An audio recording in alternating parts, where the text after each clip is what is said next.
Good morning. It's Saturday, the 20th of June. It's a gloriously sunny Northumberland morning, and we're approaching midsummer.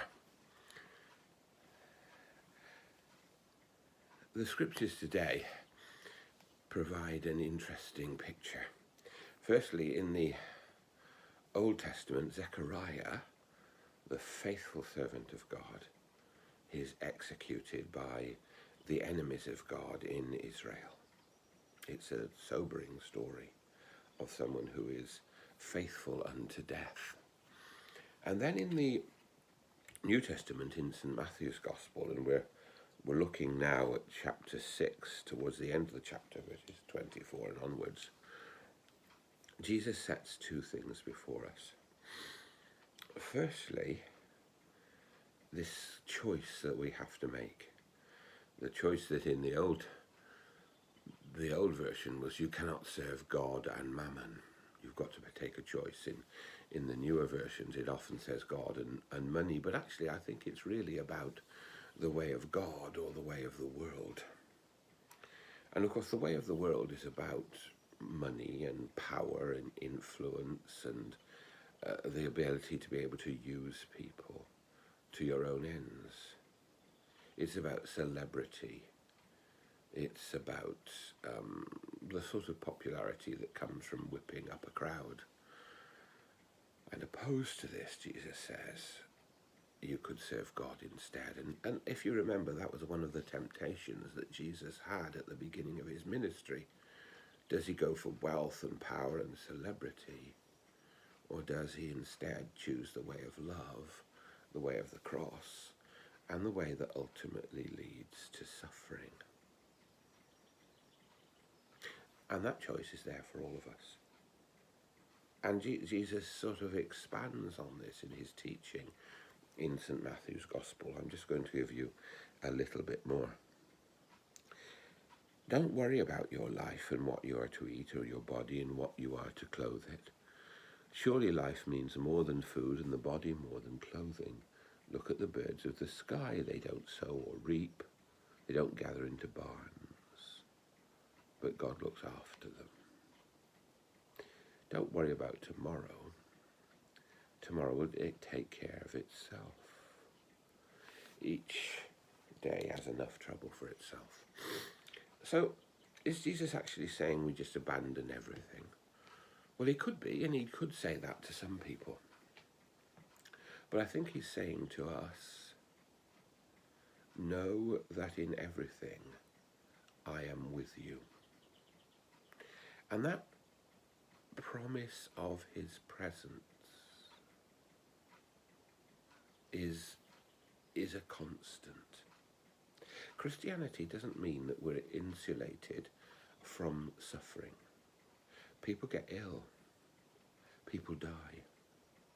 Friends die. Family die. People come to the end of their life and they die naturally. And all of these things involve pain.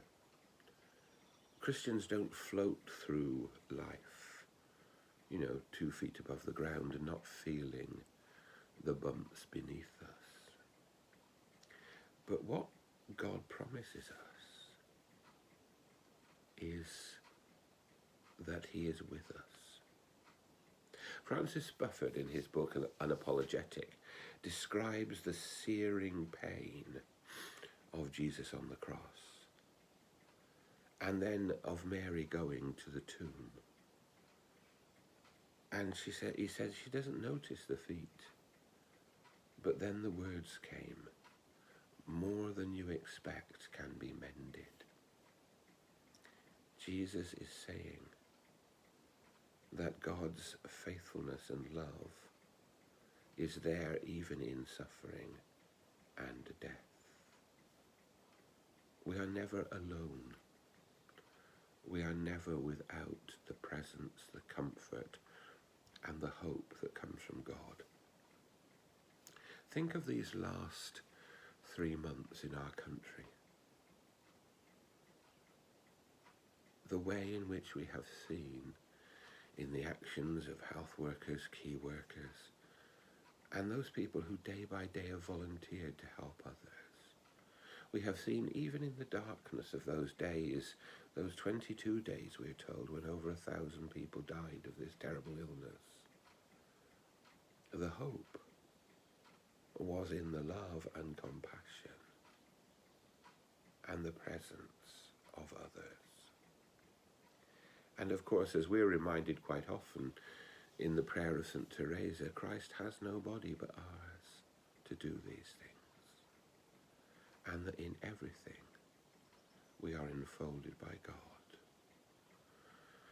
St. Patrick's breastplate, a part of which we listen to in our service most mornings, talks about the light and the presence and the protection of Christ enfolding us, even in difficult times. As we pray that we are beginning and only beginning to emerge from these difficult times, let us not lose sight of the fact that if we choose to serve God, we have with us a present help, a present love, a present constancy of God who will sustain us and on whom we can cast our burdens because he loves us. May God bless us all.